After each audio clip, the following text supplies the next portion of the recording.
Welcome to the Secret Podcast with my mother, Carmen Miller. In the last episode, I shared one of the two big takeaways from reviewing the past year through a positive lens. So here's round two. So I noticed that I was consistently telling my friends my superhero name was Epiphany Girl. It just fit so well. I was having epiphany after epiphany, and she is a super alter ego to have because her superpower is clarity, and clarity makes all the difference. But here's the catch. I didn't decide to become Epiphany Girl. I didn't even know she could exist. I went through quite a bit of emotional excavation before she was able to come through.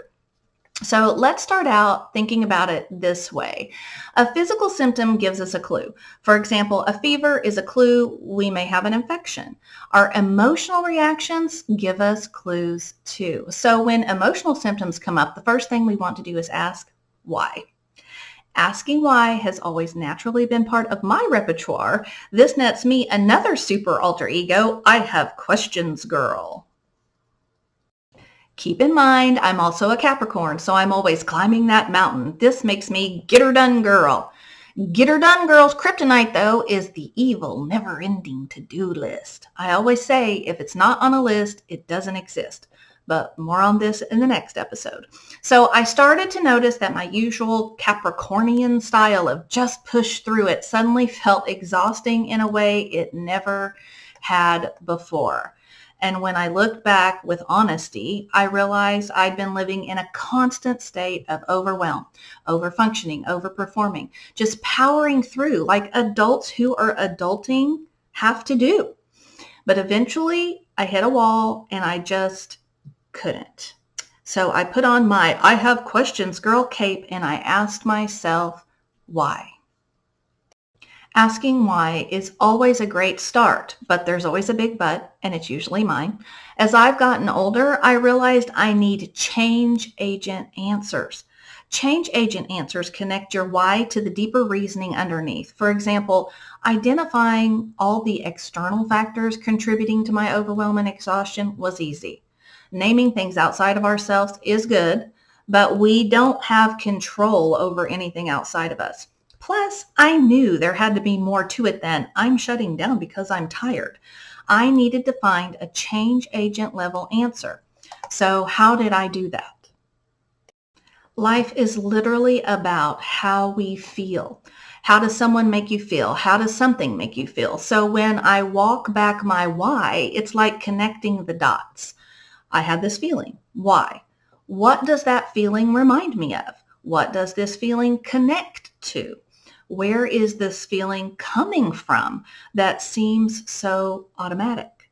In doing this, I uncovered things running quietly in the background of my internal operating system, my autopilot, if you will. And I started to see that my overwhelm came from holding myself to an impossibly high level of accountability, much higher than I would ever hold anyone else, including general public. Now, general public thinks he's a high-ranking official, even an authority, but he's literally just everybody. And that's when I saw it. I was connecting my worth to performance. Perform to be worthy. And that programming didn't come out of nowhere. Hustle culture and comparison culture reinforce it every single day. This made me think of my Uncle Phil and how he used to ask, who's your daddy? Who is the daddy of these two overachieving sons we call hustle and comparison culture? Why, it's Norm, of course. And I just heard Jerry Springer in my head say, Norm, you are the father. So this brought me to the realization that so much of our collective unhappiness seems to boil down to one thing, a lack of self-worth.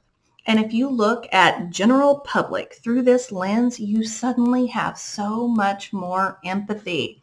So Norm plays a huge part in this, and we can't forget about his old buddy, Ricky Reality Check. So Ricky Reality Check likes to pop in and bring us down to earth in a gentle body slamming kind of way, as if we need their help. We're already our own worst critic. Our internal dialogue becomes our truth. Now I'm going to say that again.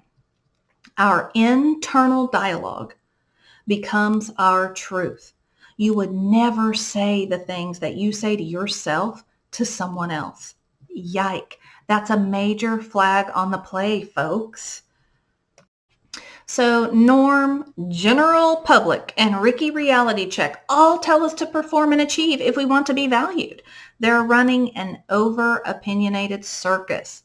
You don't have to be one of their monkeys. Life can certainly feel like a circus, but hey, your life, your circus. And circuses are supposed to be fun. So stop walking their tightrope and use it as your zip line. You get to decide what holds value and where your time and energy go. So once I realized that I was performing to be worthy, that really helped shift my perspective. But it was actually kind of scary because when you take parts of yourself off of autopilot, off of that operating system that's just running in the background, you don't quite recognize yourself anymore.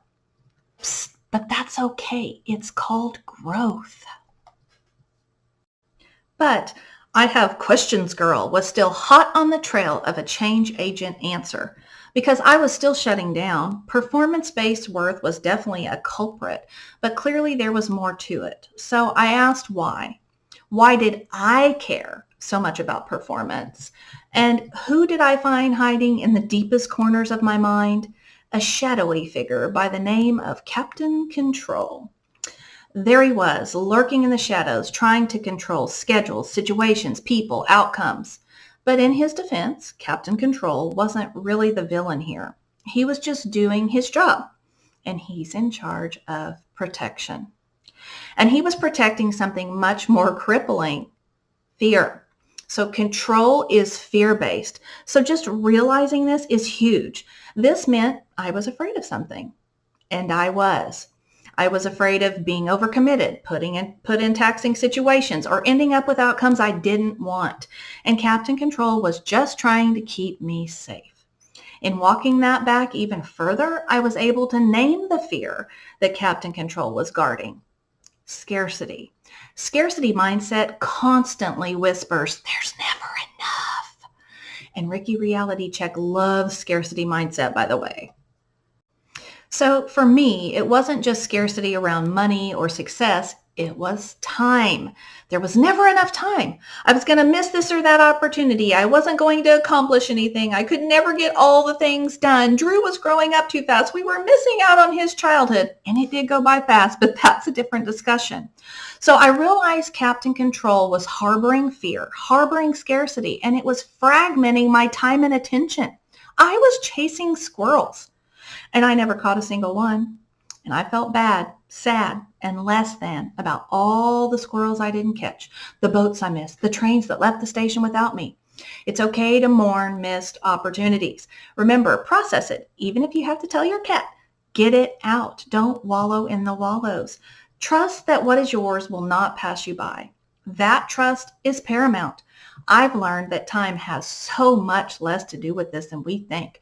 Fear is creating that urgency, and sometimes rejection or redirection is protection.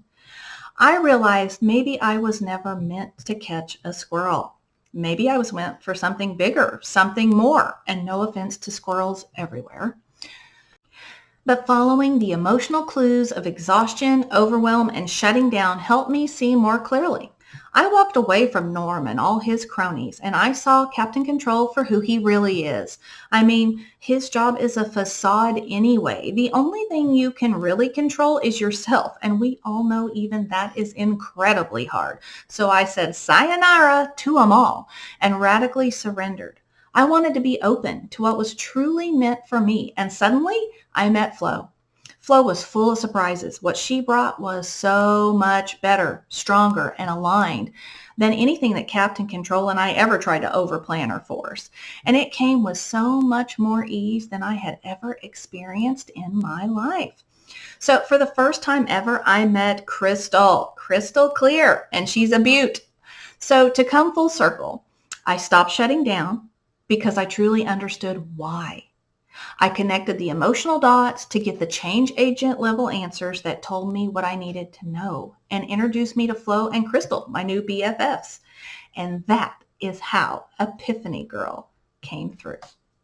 In the next episode of Super Alter Egos, see how Get Her Done Girl neutralizes her kryptonite, the evil, never-ending to-do list. And as Granddad always used to say, now there's some sense to that.